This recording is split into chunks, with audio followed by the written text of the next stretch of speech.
Para sa lahat ng tao, hindi lalaki ng maayos ang isang batang walang magulang. Ngunit, mas lalo namang magiging pariwara ang buhay kung may mga magulang nga. Hindi naman marunong kung papaano umastang mga magulang. Iyon ang sitwasyon ni Eden ng mga oras na iyon. Naging bata pero walang mga magulang. Nakulong ang tatay niyang adik at sumama naman sa ibang lalaki ang kanyang ina. Ano nang mangyayari sa batang yan? Kawawa naman, babae pa. Sana di lumaking pokpok katulad ng nanay niya. Sabi ng isang kapitbahay. Nagpaypay sa sobrang init ang tendera sa sari-sari store. Balita ko, darating daw yung lola. Kukup-kupin daw. Yun ang mag-aalaga, kaya di pa sinosurrender sa DSWD. 7 taon pa lang si Eden pero naiintindihan niya na ang nasa paligid niya. Alam niyang may hinihit-hit ang tatay niya sa foil. Pero hindi niya naman alam noong unang bawal pala iyon. Alam niya rin na kung sino-sinong kasamang lalaki ng kanyang ina na akala niya normal lang iyon pero hindi pala. Kaya nang parehong nawala ang mga magulang niya sa kanyang tabi, parang ganoon pa rin naman, mag-isa pa rin siya. Pero nang tumunghay si Eden, nakita niya ang isang matandang may matamis na ngiti sa kanya. Nasa kabila ng mga bagay na nakasanayan niya at ang matagal na pananatili sa dilim, nakakita siya ng liwanag sa piling ni Lola Sinta. Saan po tayo pupunta, Lola? Tanong ni Eden sa matanda. Hinawakan nito ang kamay niya. Sa probinsya na tayo titira. Masimple ang buhay doon pero masaya naman. Hindi sobrang ganda ng bahay pero maaliwalas naman. Walang mga kapitbahay na tsismosa? Tanong niya pa ulit. Tumawa ang lola niya. Mayroon naman pero ilan lang. Saka ano namang gagawin ng mga tsismosa sa'yo? Ang bata mo pa. Pero alam mo na agad yun. Para lang sa matatanda ang gawaing iyon. Hindi mo dapat iniisip ang mga ganoon. Hindi alam ni Eden ang tungkol doon. Parang kasama na sa araw-araw niya ang mga tsismosa. Minsan nga, mas nalalaman niya pa ang nangyayari sa mga magulang niya mula sa mga ito. Pwede bang gumamit ka ng po at opo? Baka sabihin ng mga makakarinig na bastos kang bata, Eden. Marahang sabi sa kanya ni Lola Sinta. Tumaas ang kilay niya. Ha? Natawa si Lola Sinta. Kapag nagsasalita po, gumagamit po ng po at opo sa bawat pangungusap. Dapat po magalang po ang isang bata. Opo? Nag-aalalang tanong ni Eden. Ang galing ng apo ko. Nakangiting niyakap siya ni Lola Sinta. Napangiti na rin si Eden. Hindi niya na matandaan kung kailan siya huling niyakap. Tinanaw niya na lang ang mga lugar na nadaraanan ng bus na sinasakyan nila. Wala pa man, nararamdaman niya na agad ang munting saya. Hindi ka pa nag-aaral? Tanong ng lola niya habang kumakain sila ng hapunan. Hindi po. Ayaw po ni nanay na pumasok po ako sa school. Walang pera po. Napangiwi si Eden. Hindi pa rin talaga siya sanay gumamit ng po at opo. Kung ganun, pag-aaralin kita. Ayaw ko namang matulad ka sa aking walang pinag-aralan. Hindi ko yun nagawa sa tatay mo, kaya gagawin ko sa'yo. Gusto mo ba yun? Mag-aaral ka? Tanong sa kanya ni Lola Sinta. Excited siyang tumango. Matagal niya nang gustong mag-aral. Tanda niya pang sobrang inggit niya sa mga bata sa compound kapag nakikita niyang nakasuot ng school uniform, bagong ligo at pupunta sa paaralan. Binilhan siya ng kanyang lola ng isang pad ng papel at lapis. Binili rin siya ng bag. Tuwang-tuwa siya. Bilang bata, munting kasiyahan na sa kanya iyon. Kaya nang niliguan siya ni Lola Sinta at binihisa ng uniform ay tuwang-tuwa siya. Sasakay po ba tayo papuntang school? Tanong niya sa matanda. Ngumiti si Lola Sinta at binuhat ang bag niya. Hindi na kailangan, apo. Malapit lang naman ang school mo dito. Pwede nating lakarin. Kinuha ni Lola Sinta ang mahaba nitong payong at ginawang tungkod habang hawak naman ang isa niyang kamay. Hindi pa man mainit ng umagang iyon, kaya presko pa ang pakiramdam ni Eden. Ma'am, kayo na po ang bahala sa apo ko. Bili ni Lola Sinta sa kanyang guro. Tumingin sa kanya saglit ang teacher. Sige po, ilang taon na po ulit siya? 7? Bakit ngayon lang po nag-enroll ang bata? Mula sa likod ni Lola Sinta ay sumilip si Eden sa loob ng classroom. Maliit ang mga kaklase niya at siya lang ang pinakamalaki. Tumingin sa kanya ang dalawang bata at bigla na lang nagtawanan. Mabilis siyang nagtago sa likod ng lola niya. Lumingon sa kanya si Lola Sinta. Bakit apo? Halika na Eden, pumasok na tayo para makapag-aral na. Magiliw na paanyaya ng teacher sa kanya. Ayaw ko po. Umiiling na sambit ni Eden. Napakunot ang noo ni Lola Sinta. Akala ko ba gusto mo nang pumasok sa school? Andito ka na, bakit ayaw mo pa? Anong problema Eden? Lola, may mga ganyang instances po talaga. Ayaw ng batang magpaiwan kapag first time sa school. Yung ibang bata umiiyak pa nga po lalo na kapag first day. Kaya ang ginagawa ng parents, nagstay po muna sa labas ng classroom hanggang sa masanay na po ang bata sa surroundings. Ganoon ba? Hinaplos ni Lola Sinta ang buhok niya. Kung gayon, dito muna ako Eden. Hihintayin kitang matapos. Pumasok ka na, tuturuan kang magbasa at magsulat, pati ang pagbibilang. Medyo napanatag naman siya. Hindi lang talaga siya komportable sa bagong lugar. Pero kapag nakikita niya ang lola niya sa labas, nawawala ang lahat ng pag-aalala niya. Ganoon ang routine nilang maglola, na kahit ilang taon na siya sa elementary, matyaga itong hatid sundo siya at ginagawa ng baon. Ang pagmamahal na hindi niya natanggap mula sa kanyang mga magulang, sobra-sobra pang ibinigay ng lola niya. Naubos po ang tinda niyong mga kakanin, Lola? Tanong ni Eden habang naglalakad sila pa uwi. Oo naman, ako pa. Magaling magtinda ang lola mo. Bumili ako ng kalahating litsyong manok kaya masarap ang ulam natin. Pumalakpak sa tuwa ang batang babae. Yay! Hindi na po puro gulay at talbos ng kamote ang ulam natin, Lola. Sa murang edad, dahil mulat na rin naman sa hirap, alam niya rin ang hirap ng buhay nila. Palaging gulay ang ulam dahil sa tanim ng lola niya. Nilalako naman ito ang iba para may pangtusto si Eden sa pag-aaral. Para sa batang babae, anghel sa buhay niya si Lola Sinta. Mahal na mahal siya nito. Si Lola Sinta ang nagsisilbing tatay at nanay ng buhay niya at hindi niya kakayanin kung mawawala ito sa tabi niya.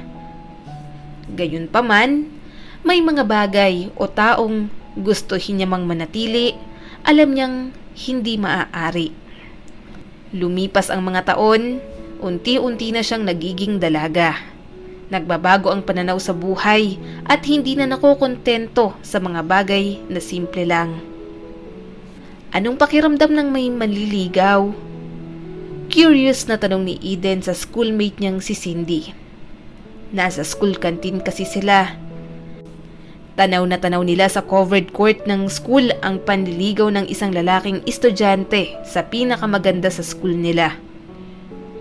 Hindi maiwasang mainggit ni Eden. Ni minsan, wala pang nagpakita ng interes sa kanya katulad ng ganoon. Tumawa si Cindy. Sabi nila masarap daw sa feeling, nakakakilig. Kaso, okay na yung single no? At least walang problema, diba? Ayaw din naman ni Lola Sinta na magka-boyfriend ka. Nag-aaral ka pa eh.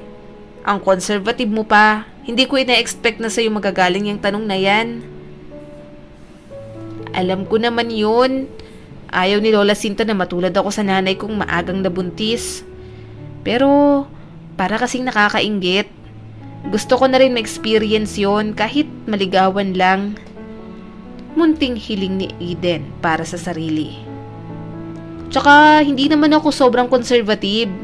Ganun lang ako manamit kasi wala naman akong choice.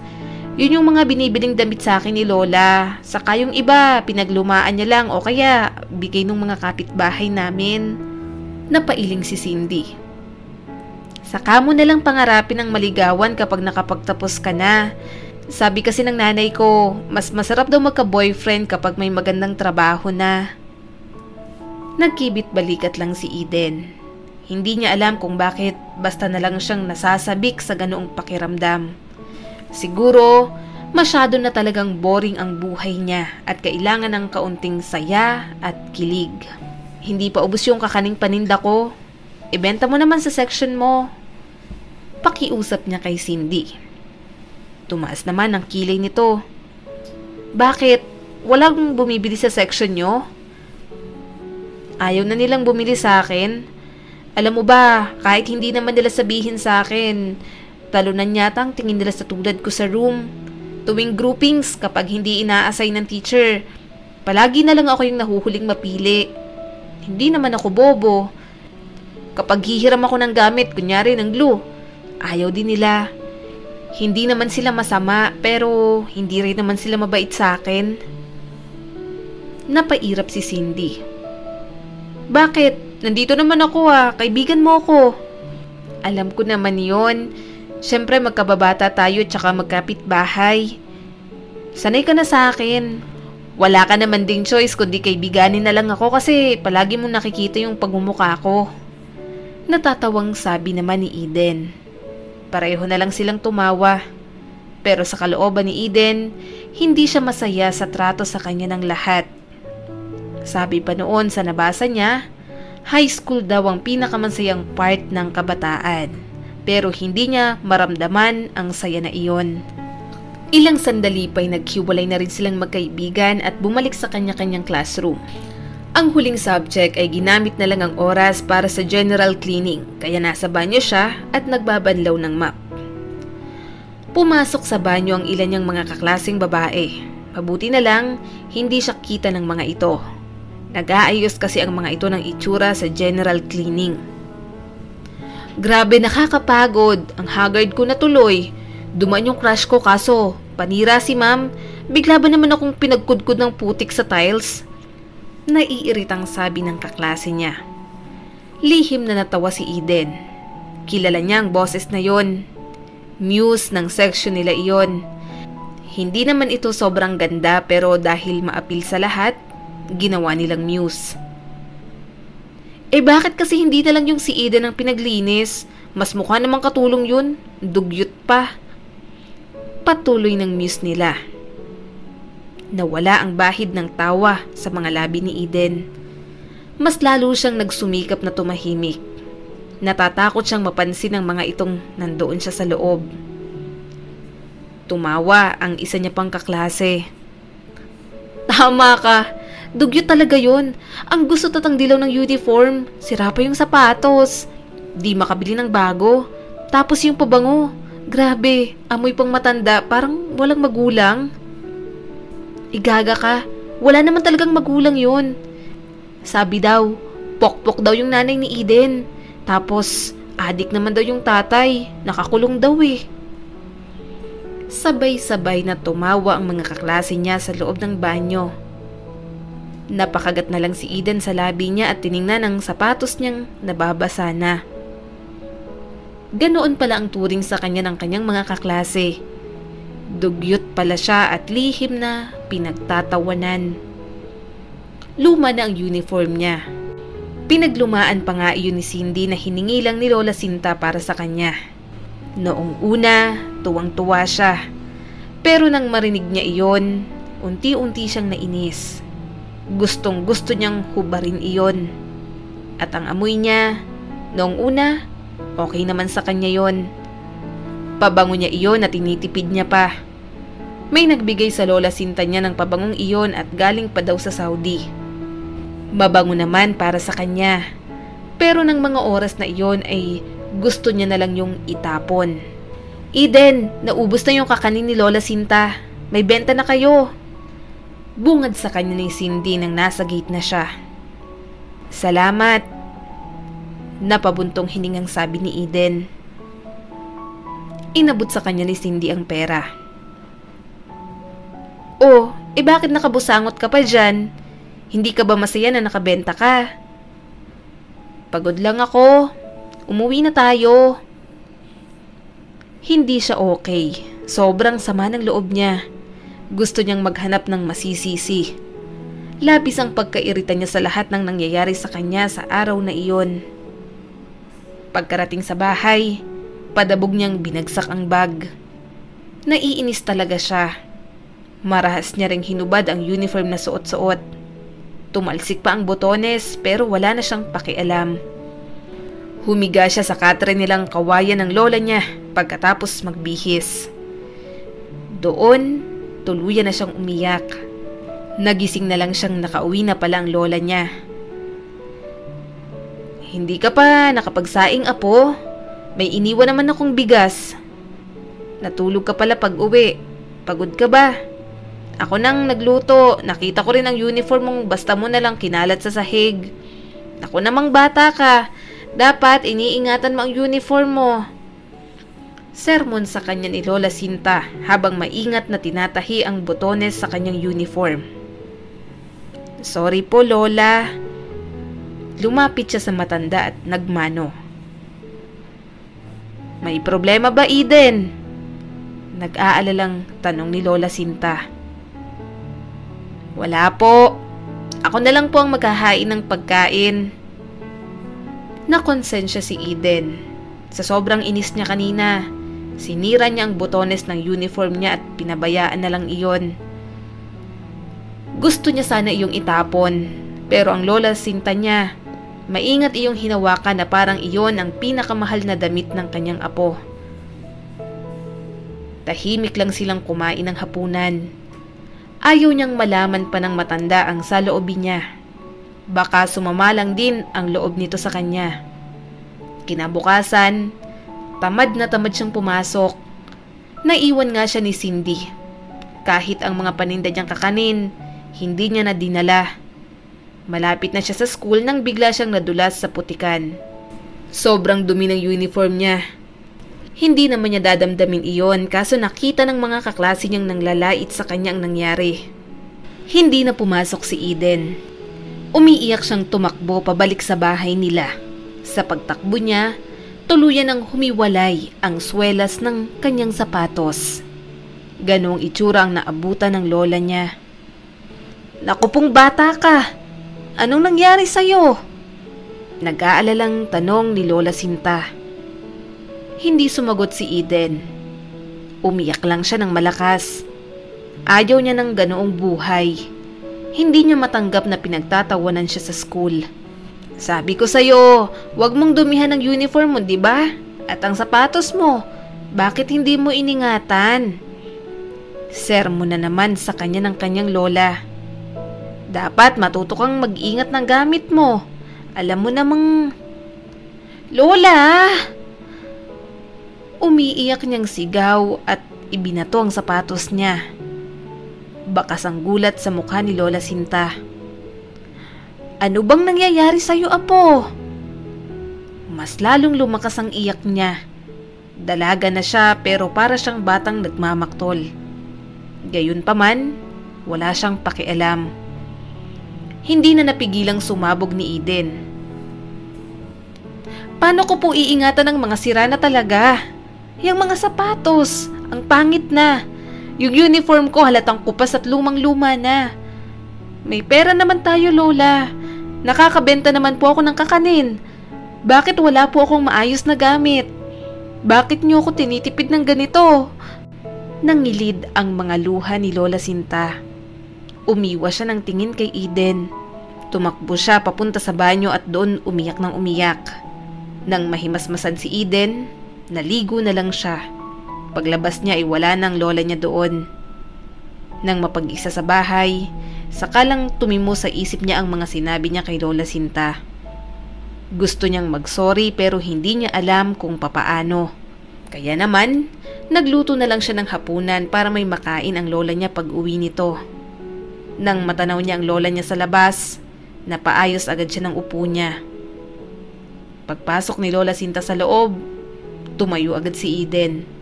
Kinuha niyang bilaong dala nito at nagmano. Tinanggap naman iyon ng matanda pero alam niyang nagtatampo pa rin ito sa kanya. Lola, kain na po tayo. Nagluto na po ako ng hapunan natin. Mahinahong sabi ni Eden. Walang salitang umupo ang lola niya. Umupo na lang din si Eden. Hindi na lang siya ulit nagsalita para namang ayaw siyang kausapin nito. Kinabukasan, sinama lang siya ng lola niya sa bayan. Akala niya ay magtitinda sila, pero wala naman itong dinalang mga paninda. Lola, saan po tayo pupunta? Hindi niya napigilang tanong sa matanda habang sakay sila ng tricycle. Simple lang ang naging sagot nito. Sa palengke. Akala niya, mamimili lang sila ng mga kailangan sa bahay. Pero gulat na gulat siya nang dalhin siya ni Lola Sinta sa tindahan ng mga uniform. Ano po sa inyo? Tanong ng tindera sa matanda. Hinila agad siya nito. May size ba kayo para sa apo ko? Bibili kami ng uniform. Ano pong school? Tanong pa ulit ng tindera. Nakangiting sinabi ni Eden ang pangalan ng school niya sa tindera.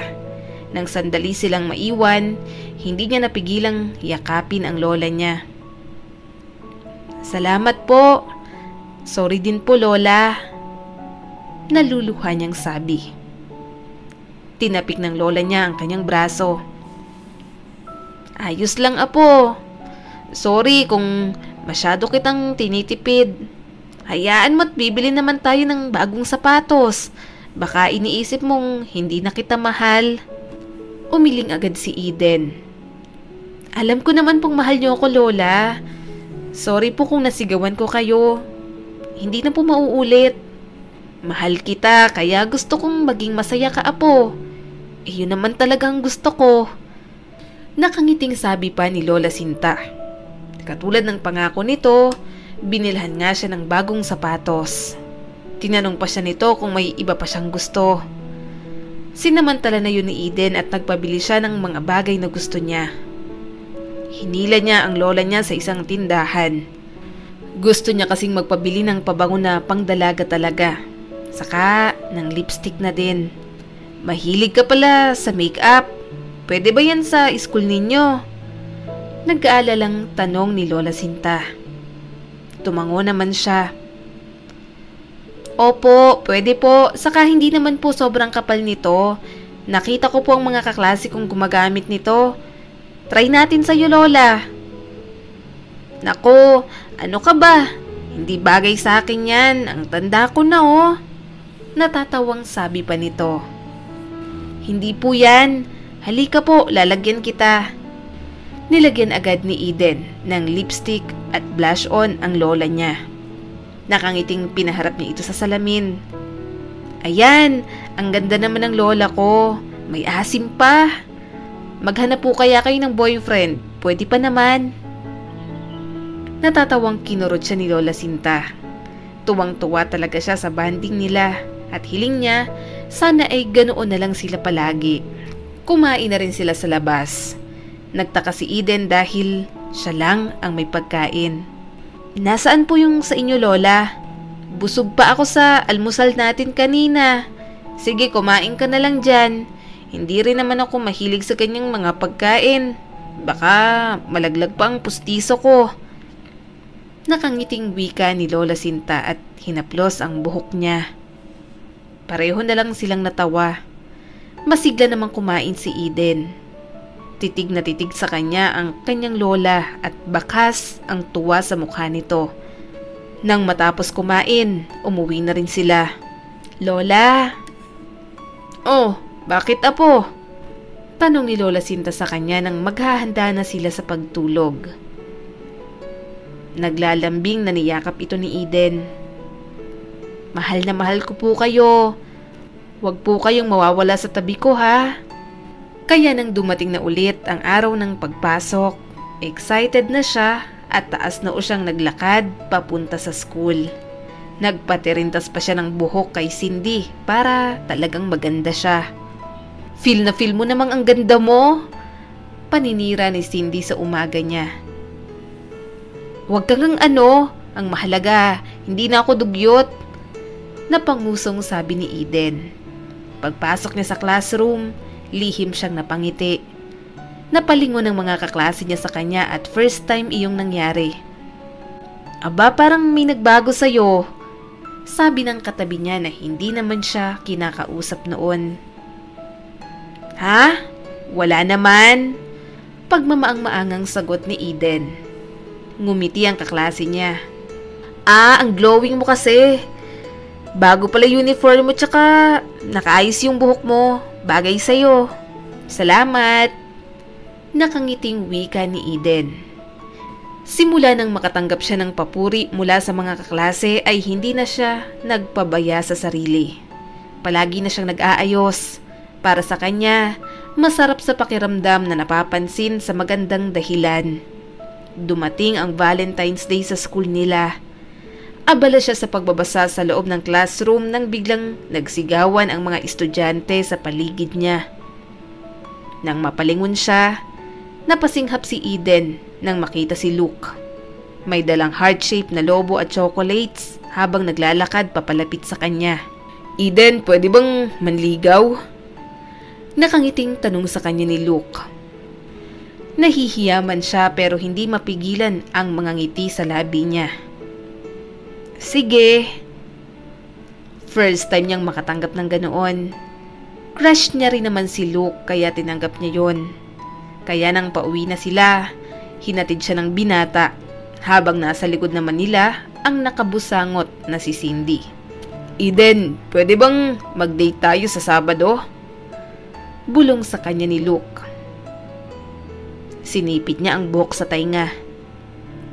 "Hindi ako sigurado, pero titingnan ko."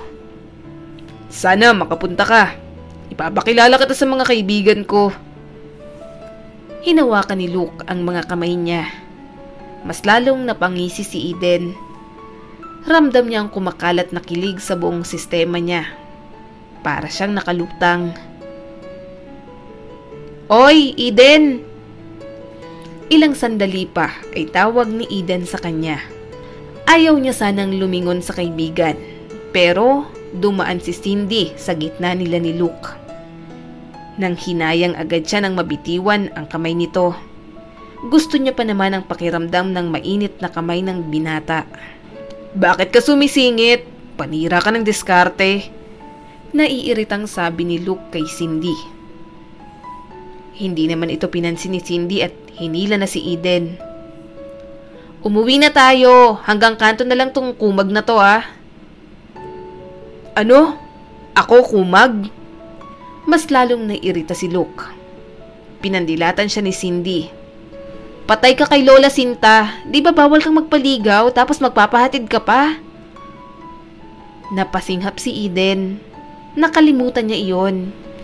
Hindi nga pala siya pwedeng magpaligaw.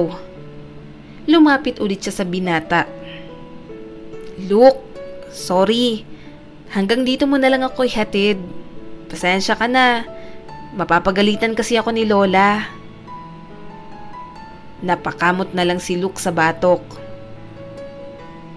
"Basta sa Sabado, pumunta ka. Ihintayin kita." "Oo, pupunta ako." Nakangiting wika ni Eden. Nang makaalis na si Luke, kinumpronta siya kaagad ni Cindy. "Bakit naman ang bilis mong pumayag sa panliligaw ng lalaking yun?" "Cindy, alam mo namang crush ko siya, diba?" Hinaplos niya pa ang lobong puso na binigay sa kanya ng binata. "Kahit na, saka di mo ba narinig ang dami-daming babae ng lalaking yun? Mahilig uminom kasama ng mga kaibigan, tapos kung sino-sinong babae yung pinapatulan. May chismis pa nga sa school, diba? Siya yung nakikipag dun sa kamalig malapit sa palayan." Huminga ng malalim si Eden. "Hindi naman totoo yun. Puro chismis lang naman yun. Isa pa, hindi ka ba masaya para sa akin? Eto na may nakakapansin na sa akin. Sana maging masaya ka na lang kasi masaya ako sa nararanasan ko ngayon, Cindy." Paano si Lola Sinta? Magagalit yun. Pumayag ka pa talagang makipag-date sa Sabado. Paalala pa ng kaibigan sa kanya. Kinawit niya na lang ang kamay sa braso ng kaibigan. Bahala na. Hindi ko sasabihin kay Lola para hindi siya magalit. Itong mga dala ko, sasabihin kung binigay lang ng may crush sa akin. Ganun. Di naman masama yun. Hindi niya naman malalaman na nililigawan ako ni Luke kung hindi mo sasabihin. Bala ka sa buhay mo. Basta di ako nagkulang ng paalala sa'yo. Pagka-uwi ni Eden ay naabutan niya na nasa bahay na si Lola Sinta. Bakas ang pagtataka sa mukha nito nang makita ang mga dala niya. Kanino galing ang mga yan? Nagpapaligaw ka na? Tanong agad nito sa kanya. Hindi po. Di ba po Valentine's Day ngayon? May crush po sa akin yung nagbigay. Crush lang ha. Nako, huwag kang magpapaligaw. Mag-aral ka muna. Ang dami-dami diyang maagang nabubuntis. Ayaw kong mangyari yun sa'yo. Tapos mapupunta ka pa sa asawang walang kwenta at sasaktan ka pa. Naku, kahit patay na ako, babangon ako sa kabaong at igaganti kita, Eden. Natatawang niyakap niya si Lola Sinta. Ang advance nyo naman pong mag-isip. Huwag po kayong mag-alala. Saka bakit nyo po iniisip na patay na kayo sa panahong yon? Mahaba pa po ang buhay mo. Sasamahan nyo po ako sa graduation ko. Ihahatid nyo ako sa altar kapag ikinasal ako. Magigiliw pa po kayo sa mga bata kapag nagkaroon po ako ng mga anak. Sana nga, maabutan ko pa yan. Magiging masaya ako kapag nakita kitang masaya. Kapag dumating ang panahong wala na ako. Mas lalo niyang niyakap ang lola niya. Alam niya namang hindi panghabang buhay ang buhay ng lahat ng tao. Pero gusto niya sanang manatili sa tabi niya si Lola Sinta. Hindi niya alam kung papaano siya kapag nawala na ito sa piling niya. Nang dumating na ang araw ng Sabado, sobra ang excitement na nararamdaman ni Eden. Nagpaalam na naman siya sa Lola Sinta niya. Iyon nga lang, sinabi niyang may group activity lang siyang gagawin sa bahay ng kaklase niya. Ang ikli naman ang suot mong dress. Puna ni Cindy habang iniipitan siya. Inayos ni Eden ang ribbon ng kanyang damit. Okay na to. Maliit na kasi sa akin to eh. Saka hindi naman mukhang luma. Ang sexy ko rin tingnan. Ikaw yung nililigawan, dapat hindi ka masyadong nagpapa-impress. Sabi pa ni Cindy. Mahina niya itong hinampas. Huwag kang masyadong maingay. Marinig yan ng mama mo tapos masabi niya kay Lola Sinta, naku, lagot talaga tayo. Napairap si Cindy. Kasi naman po, wag ka nang magpa-easy to get. Baka akala ng look na yon, madali kang mauto. Balitaan mo ko ha. Mag-iingat ka sa kumag na yon. Date naman yung pupuntahan ko. Wag kang mag-alala sa akin. Pagkatapos niyang mag-ayos ay umalis na siya para makipag-date kay Luke. Napangiti siya agad nang makita ang lalaki sa may paradahan ng tricycle. Bihis na bihis din ito katulad niya. Ang ganda mo naman! Ano?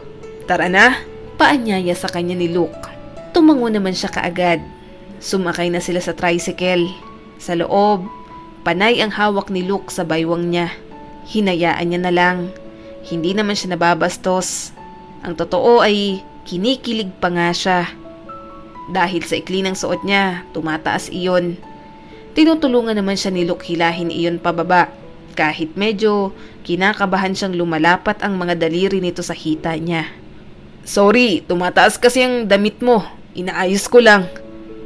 Malambing na sabi sa kanya ng binata. Napangiti naman siya. Napatunayan niyang gentleman naman pala si Luke. Hindi ito katulad ng sinasabi ni Cindy sa kanya. Pagkarating sa bayan, hinawakan agad ni Luke ang kamay niya.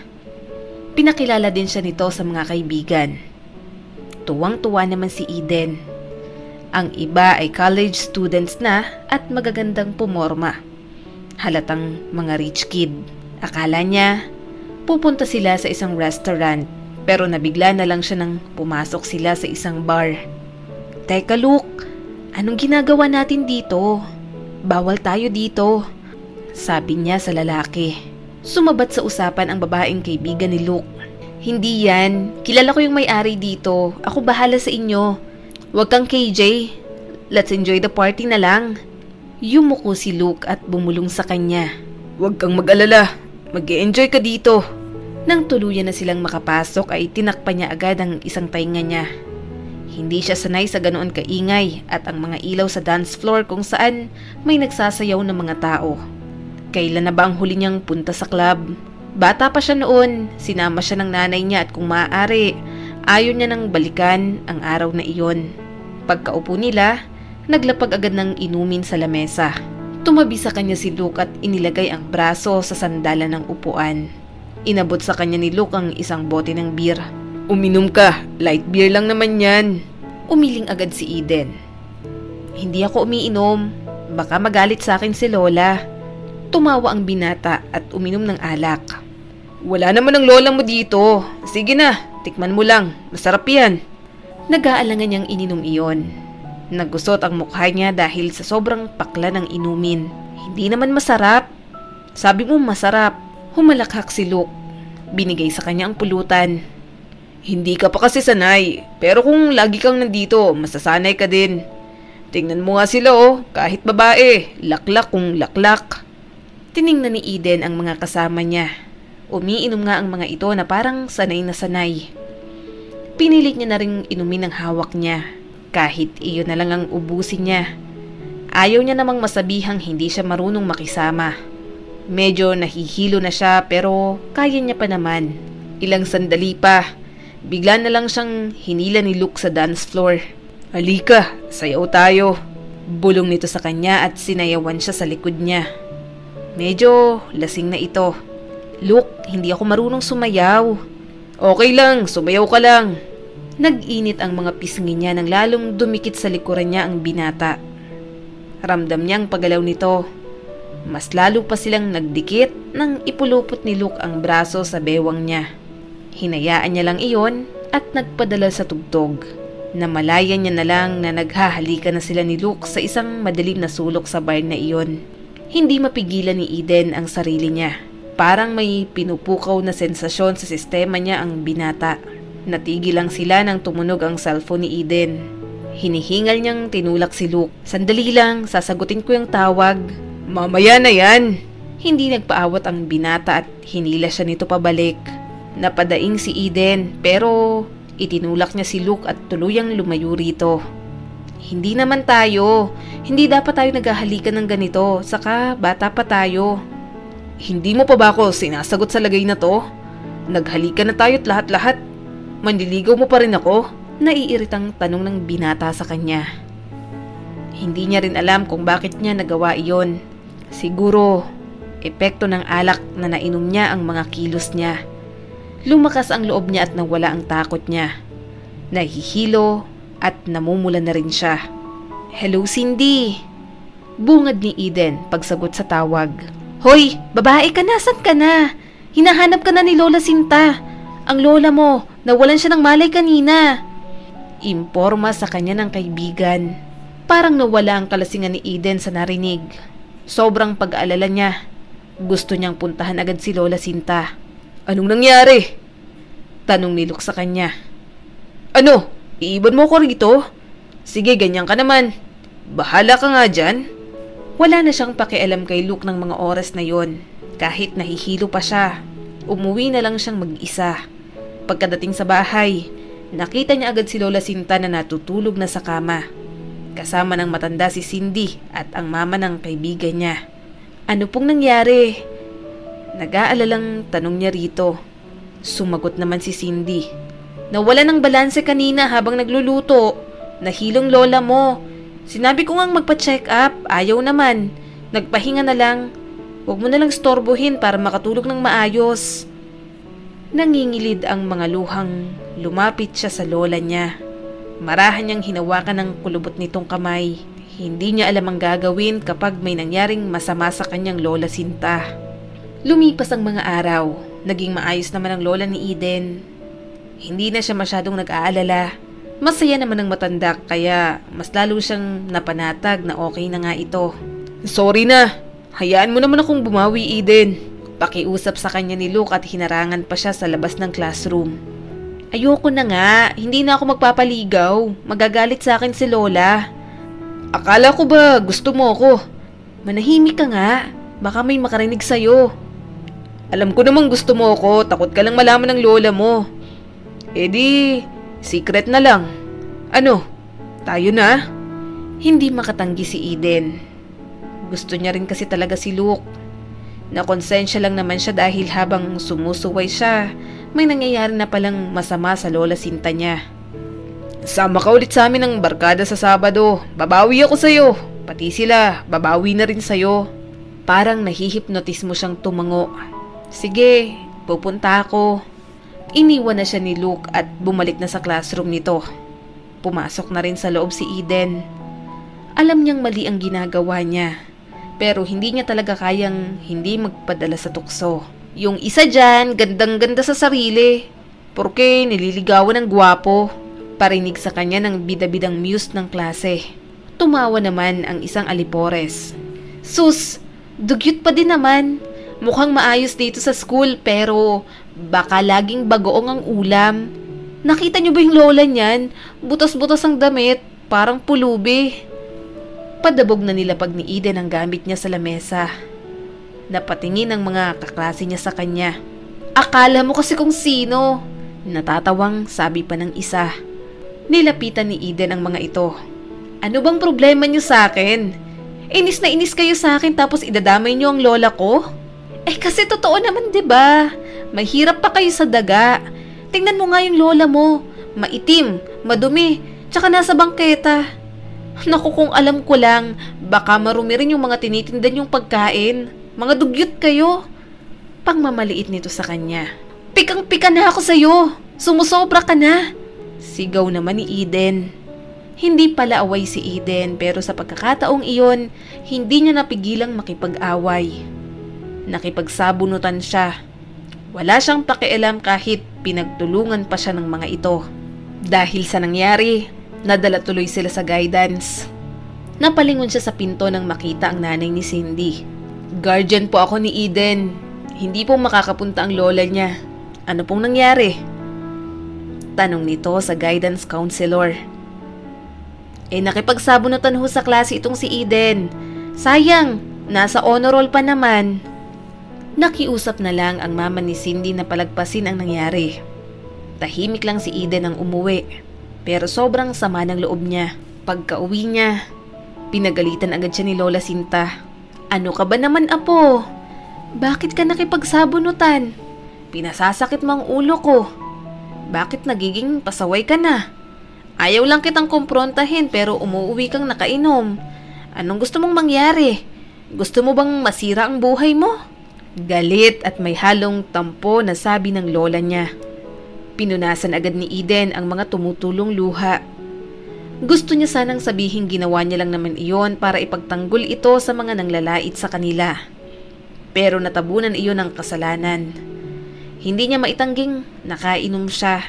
Akala niya, hindi napansin ni Lola Sinta na amoy alak siya nung gabing umuwi siya. Minsan, kahit sumasagot ka sa akin, pinapalagpas ko. Hindi ko na alam kung ikaw pang apong pinalaki ko. Dugtong pa ni Lola Sinta. Tumakbo na lang si Eden papunta sa kwarto. Hindi niya na kaya pang marinig ang sinasabi ng lola niya. Pakiramdam niya, nagsisisi na itong kinupkup siya at inalagaan. Hindi man lang pinakinggan ang mga paliwanag niya. Simula ng araw na yon, mas ramdam ni Eden ang tampuhan nila sa isa't isa. Nakikita sila sa bahay pero hindi na sila madalas mag-usap. Nararamdaman niya rin naman ang pag-iwas ng lola niya sa kanya. Nang sumapit ang sunod na Sabado, sumama na nga siya kay Luke. Nagkayayaan na tumambay sa bahay ng isa. Kinabahan siya kaagad nang pumunta sila sa palengke para bumili ng ingredients sa pulutan at bumili ng alak. Wala daw barya yung tendera, sabi ng isang kaibigan ni Luke. Saan ka ba nagpabarya? Tanong naman ni Luke. Dun sa matanda. Paglingon ni Eden, napalunok siya sa kaba. Nakita niyang si Lola Sinta ang tinutukoy ng mga kaibigan ni Luke at pinagtatawanan pa dahil mukha daw itong pulubi. Halata daw wala talagang barya sa 1,000 piso. Nagkatinginan sila ng lola niya. lalong bumaha ang kaba sa dibdib ni Eden. Ano? Tara na nga. Hanap na lang tayo ng ibang bibilhan ng alak. Sigaw ng isa nilang kasama. Hindi agad nakaalis si Eden sa kinatatayuan niya. Kitang-kita niya ang lungkot sa mukha ni Lola Sinta. Halata rin ang pagod sa mukha nito dahil na rin sa paglalako ng mga paninda. Eden, anong ginagawa mo dyan? Bakit tinitingnan mo yung matanda? Kilala mo? Tanong ni Luke sa kanya. Hindi ko siya kilala. Pagmamaang-maangan ni Eden bago tumalikod at sumunod kay Luke. Ayaw niyang sabihing lola niya si Lola Sinta. Minsan na nga lang siyang magkaroon ng mga kaibigan, ayaw niyang mawala ang mga ito sa kanya. Baka kapag nalaman ng mga ito na lola niya ang pinagtatawanan ng mga ito, baka pagtawanan din siya at layuan pa. Nang makasakay na sila ng tricycle ay hindi na matanggal sa isip niya si Lola Sinta. Parang sinasakal ang puso niya. Gusto niyang bumalik pero parang may pumipigil sa kanya. Ayos ka lang ba, Eden? Tanong sa kanya ni Luke nang makarating sila sa bahay ng isa nitong kaibigan. Oo. Ayos lang ako. Pare, dun muna kami ng girlfriend ko sa kwarto mo. Masama yatang pakiramdam eh. Wika ni Luke bago hinawakan si Eden sa kamay nito.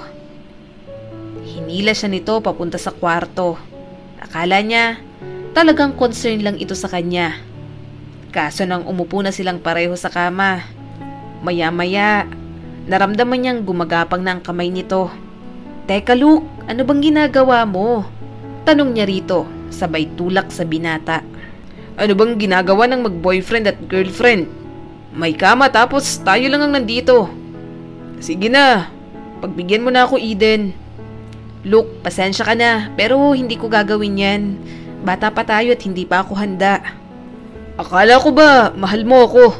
Bakit ayaw mong gawin natin to? Mga bata pa tayo at gusto ko rin na kasal na ako kapag ginawa ko yun. Ewan ko sa'yo, mag-break na nga lang tayo. Ang boring mong girlfriend. Sigaw sa kanya nito at iniwan na lang siya sa kwartong iyon. Mapakla siyang tumawa. Tama nga ang lahat ng sinabi ni Cindy. Katawan niya lang ang habol sa kanya ng binatang iyon. Habang sakay siya ng tricycle pa uwi ay pinagsisisihan niyang ginawa niya kay Lola Sinta. Sana hindi niya ito ikinahiya kanina. Pag uwi niya, nakita niya agad ang lola niya sa labas at nakaupo sa bangko. Halatang hinihintay siya nito. Akala ni Eden, sisermonan siya ni Lola Sinta pero malungkot lang itong umiti sa kanya. Sorry po Lola, galit po ba kayo sa akin? Hindi ko kayang magalit sa iyo, apo. Sandali silang natahimik. Ilang sandali pa, nagsalita ulit ang lola niya. Nang una kitang makita, parang nagkaroon ng direksyon ng buhay ko. Ang pag-aalagang hindi ko nagawa sa tatay mo, sa'yo ko na lang pinuno. Galit sa akin ng ama mo. Iniwan ko siya sa asawa kong adik. Kaya nang makilala kita, sabi ko, sa'yo ko ibubuhos lahat ng pagmamahal ko. Sabi ni Lola Sinta sa kanya. Tumulo ang mga luha ni Eden. Sorry po. Sorry po Lola kung naging pasaway ako. Sorry po kung nakikipag-away ako. Sorry din po kung kinahiya ko po kayo kanina. Mahal na mahal ko po kayo Lola. Ayos lang. Hindi ka pa humihingi ng tawad, pinatawad na kita. Simula nang dumating ka sa buhay ko, sobrang naging masaya ako. Pasensya na kung pakiramdam mo tinitipid kita. Hindi po Lola, naiintindihan ko na pong mahirap tayo. Promise po, aayusin ko na po talaga sa pag-aaral para matupad po ang mga pangarap nyo para sa akin. Ipapaayos ko po tong bahay natin. Tsaka kapag may trabaho na ako, bibilhin ko po lahat ng gusto nyo. Ibabalik ko po sa inyo ang lahat ng kabutihan ninyo sa akin, Lola. Apo, wala kang kailangang ibalik sa akin. Matandaan na rin naman ako. Gusto ko na lang matuto ka sa buhay dahil hindi naman sa lahat ng pagkakataon kasama mo ako para umalalay sa'yo. Hiling kong Sana maging maayos ang buhay mo. Makapagtapos ka ng pag-aaral at magkaroon ng magandang trabaho para mabili mo ang lahat ng gusto mo. Yun lang naman ang gusto ko para sa'yo. Muling pinunasan ni Eden ang mga luha sa pisngi niya. Bukas po, magluluto po ako para sa inyo. May gusto po ba kayong kainin? Sandaling nag-isip si Lola Sinta. Gusto ko ng halo-halo. Parang ang gusto ko pang baunin. Pwede mo ba akong ibili bukas? Baon? Bakit? Saan naman po kayo pupunta, Lola? Nagtatakang tanong niya rito. Sa malayong lugar. Ha? Sasama po ako. Hindi ka pwedeng sumama, Apo. Mag-aaral ka pa. Marami ka pang kailangang gawin. Bumuntong hininga si Eden at tumango na lang. Nang gabing iyon, pinangako niyang magiging mabait na siyang apo sa Lola Sinta niya.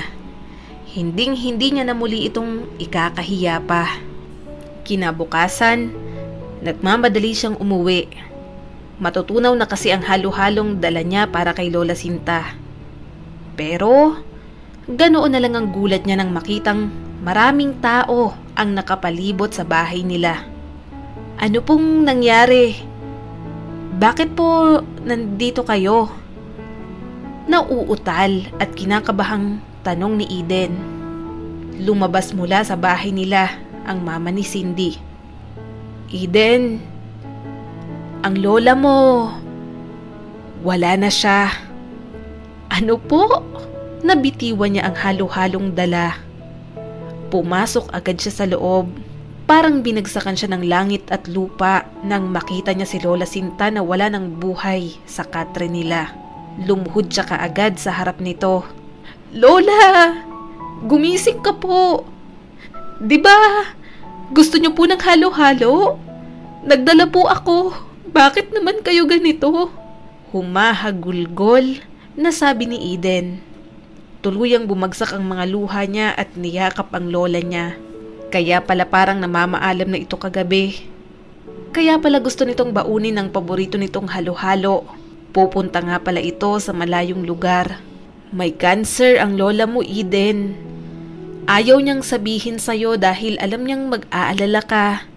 Alam din ni Lola na pipilitin mong magpagamot siya kaya hindi niya gustong malaman mo. Imporma sa kanya ng mama ni Cindy. Mas lalong bumuhos ang luha niya. Pero hindi niya dapat sinarili to. Dapat sinabi niyo po sa akin, tita. Ang lola ko, hindi ko man lang po alam na nahihirapan siya. Naging masama po akong apo. Namatay na lang po siya ng ganito. Sana lumaban pa siya. Hindi ko po kayang wala si Lola. Mahal na mahal ko po siya. Nanginginig ang boses at buong katawan ni Eden sa pag-iyak. Nang dumating na ang funeral service, ayaw niya pang bitiwan ng lola niya. Kung hindi lang siya hinilan ng nanay ni Cindy, ay hindi na siya aalis sa tabi ng Lola Sinta niya. Nang mga sumunod na araw, tulala lang siya. Sa sobrang pagod niya, hindi niya alam kung may kaya pa kaya siyang iluha. Kahit nang ilibing na ang lola niya ay hindi niya pa rin matanggap na ganoon lang ito kabilis kinuha sa kanya. Huwag kang mag-alala. Binilin ka naman sa amin ng lola mo. Kung gusto mo, sa amin ka na lang matulog para hindi ka naman mag-isa dito sa bahay ninyo. Alok sa kanya ng mama ni Cindy. Umiling agad si Eden. Dito lang po ako. Hindi ko po iiwan ang bahay ni Lola. Maya-maya, umalis na rin ang mag-ina. Nang mag-isa na lang siya doon, mas lalo niyang naramdaman ng lungkot sa paghiga niya sa katre nila ng lola niya. Hindi siya makapaniwalang simula ng araw na iyon, mag-isa na lang siyang matutulog. Nagpatuloy si Eden sa buhay niya dahil iyon ang gusto ng kanyang lola. Sa tulong ng mama ni Cindy, kahit papaano, nakakausad pa rin naman siya. Kapag walang pasok, wala siya masyadong magawa kaya naglilinis na lang siya sa bahay nila. Nang nililinis niya ang mga gamit ni Lola Sinta ay nagulat siya sa nakita. Ang daming galon doon na may lamang pera. Bawat galon may nakasulat pa at ang lahat ng iyon para sa pag-aaral niya sa kolehiyo. Sa pagpapakasal at may para sa panganganak pa. Hindi niya alam kung matutuwa siya o mas lalong malulungkot, pero hindi niya na napigilan ang mga luha niya na sinabayan ng malalakas na hikbi. Niyakap niya ang mga galong iyon. Kaya mo pala ako tinitipid, Lola. Mahal na mahal kita. Hanggang sa huling hininga mo, ako pa rin ang iniisip mo. Iniisip niya pa lang kung gaano katagal iyong inipon ni Lola Sinta ay parang may humahawak ng mahigpit sa puso niya sa sobrang sakit. Hinding-hindi kayang pantayan ng sino man ang pagmamahal ng lola niya para sa kanya. Wala man siyang magulang, binigay naman sa kanya ng Diyos si Lola Sinta. May nakita rin siyang sulat kaya binasa niya iyon. Para sa apo kong si Eden. Kung mababasa mo man to, ibig sabihin, nakita mo ang lahat ng pinag-ipunan ko para sa'yo. Gamitin mo sana ang perang ito. Nang malaman kong may sakit ako, ayaw kong magpagamot. Matanda na rin naman ako. Nag-aalala lang ako para sa'yo. Kaya pinangako kong mas paghahandaan ko ang kalagayan mo. Ayokong maiwan ka na naman. Ayokong maging kawawa ka ulit at parang batang naliligaw dahil iniwan ng mga magulang. Nag-ipon ako para maiwan kang maayos pa rin. Na kahit wala ako, mararating mo pa rin ang pangarap mo. Mas magiging panatag akong iwan ka. Mahal na mahal kita, apo. Maraming salamat at binigyan mo ng kulay ang buhay ko. Nagmamahal, Lola Sinta. Napaluhod na lang sa sahig si Eden. Mahal na mahal din po kita, Lola. Simula ng araw na yon, mas lalong nagsumikap si Eden. Naging diretso lang ang tingin niya sa pag-abot ng mga pangarap. Nang makapagtapos siya sa kolehiyo, bumisita siya kaagad sa puntod ng lola niya. Kita niyo po to, Lola? Nakagraduate na po ako sa college. Magna cum laude po ako. Sinabitan po ako ni Tita Clara. Kung nandito lang po kayo, sigurado akong ikaw po ang unang papalakpak para sa akin. Magiliw na sabi niya sa kanyang lola. Unti-unting nawala ang ngiti sa labi ni Eden. Miss na po kita. Sana po nanonood kayo dyan sa langit. Pagkatapos niyang mag-aral at makapagtapos ay naghanap siya ng trabaho. Unang sahod niya pa lang, pinag-ipunan niya agad ang pagpagawa sa bahay nila ni Lola Sinta. Pambawi man lang niya sa lahat ng pagmamahal at sakripisyong ginawa nito para sa kanya. Eden, narinig mo na ba? Nakabuntis pala yung siluk. Napikot yata, kaya pala biglang nawala at di nakamarad siya nung graduation. Natatawang sabi ni Cindy habang nanonood sila ng movie. Uminom siya ng soft drinks. Nako, wala akong pakialam doon. Hayaan mo na yun. Wow, ikaw na ba talaga yan? Parang dati, baliw na baliw ka pa doon. Buti na lang, hindi ka nakasama sa koleksyon ng mga babae nun. Natatawang sabi pa ni Cindy. Gumapang ang kilabot sa katawan ni Eden. Gwapong-gwapo ang tingin niya kay Luke noon. Pero ngayon, nakakasalubong niya ito sa daan kapag umuwi siya sa probinsya nila at tricycle driver na mahilig pa rin lumandi sa mga babae. Nandidiri siya. Pinagsisisihan niya na nga lang na pinatulan niya ang lalaking iyon noon. Natigil lang ang pag-uusap nila nang tumunog ang doorbell sa kondo niya. Tumayo agad siya at binuksan iyon. Umawang ang bibig niya nang makita sa harap ng pinto ang CEO at president ng kumpanyang pinagtatrabahuhan nila ni Cindy. O ano, bakit ang tagal mo? Sino ba yan? Lumapit sa kanya ang kaibigan niya at halata rin ang gulat dito. Ah, kayo po pala yan, sir.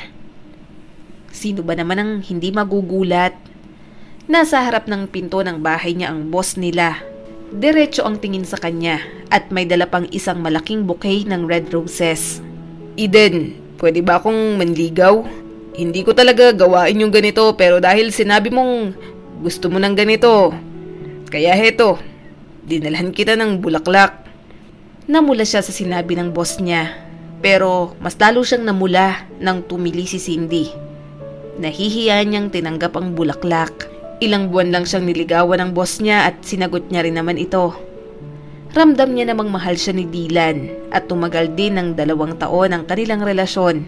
Kaya napagdesisyonan na rin nilang magpakasal na. Maraming wedding gowns na design pa ng mga kilalang designer ang kilala ko. Bakit sa Divisoria ka pa bumili ng gown? Pwede naman kitang bilhan. Huwag mo nang isipin yung gastos. Kasal natin to at gusto ko ikaw ang pinakamaganda. Espesyal na espesyal ka sa akin, sabi ni Dylan sa kanya. Napangiti si Eden. Special pa rin naman. Sa'yo ko ikakasal.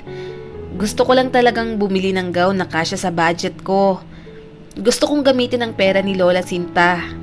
At saka gown ko naman yung gagamitin para naman ramdam kong ihahatid niya ako sa altar. Masasabi kong suot ko yung gown na pinaghirapan niya. Alam mo naman yung kwento ko doon, di ba? Huminga ng malalim si Dylan bago nagsalita. Huwag mong sabihin sa akin, gagamitin mo rin ang pera ng lola mo sa panganganak mo? Sa magiging anak natin? Magkano yun? Baka naman pwedeng dagdagan ko na lang. Hindi ko hahayaang magpa-admit ka sa public hospital. Tumawa na lang si Eden. Ang kulit talaga ng mapapangasawa niya. Gayunpaman, sinusuportahan pa rin siya nito sa lahat ng gusto niya. Napangiti siya at pinagmasdan ng mga lugar na nadadaanan nila pabalik sa probinsya. Parang noon lang, sakay pa sila ni Lola Sinta sa bus pagkatapos siyang kunin sa mga magulang niyang iniwan siya noong bata pa siya. Pakiramdam ni Eden, binabantayan pa rin siya ni Lola Sinta. Ngayon, ibang tao na ang naghahatid sa kanya. Pero ang pakiramdam na binigay ni Lola Sinta sa kanya noon, pareho sa nararamdaman niya kapag kasama niya si Dylan. Iyon ang kapayapaan, kasiyahan, at kapanatagan. Maraming salamat sa patuloy na panonood sa aking munting channel. Kung nagustuhan mo ang videong ito ay huwag mong kalimutang mag-like and subscribe at pakipindot mo na rin ang notification bell para updated ka sa mga susunod nating video.